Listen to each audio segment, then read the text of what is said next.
ఎందుకంటే పోలీస్ వ్యవస్థ అంటే అందరికీ భయం ఉండే పోలీస్ అంటే సో డెవలప్మెంట్ ఎక్కువ జరుగుతుంది కాబట్టి ఈ అవకాశాన్ని మీరు ఖచ్చితంగా వాడుకోవాలి. ఎందుకంటే ఇప్పుడు మీకు చదివించకాశాన్ని వాడుకోండి. ఎందుకంటే విద్య ఉంటే ఎంతో మీకు న్యాయం జరిగే పరిస్థితి ఉంది.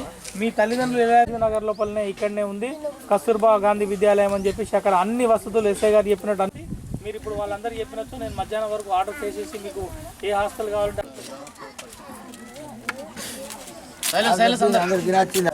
బరాబర్ వెళ్తే వాళ్ళ భవిష్యత్తు పెద్దగా అవుతుంది. లేకుంటే మీరు ఎట్లా తిరుగుతారో వాళ్ళు ఎట్లా తిరుగుతారు. వాళ్ళు ఒప్పుకుంటారు. దుప్పట్లు ఎవి ఉన్నాయి ఎవి లేవు ఇవన్నీ మీ తల్లిదండ్రులు కూడా ఒక టైం వరలా పోతారు కాబట్టి సేమ్ అదే భార్య తోక పట్టుకోవడం దాని మట్టి తిరగడం అర్థమైనా ఎటువంటి పనులు దొరకరు. ఇక వాళ్ళు కూడా తెలివివంతులు అయ్యారు మనకు పనులు దొరకరని వాళ్ళు అనుకోవాలి. అట్లా అనుకోవాలంటే మనం ఏం చేయాలా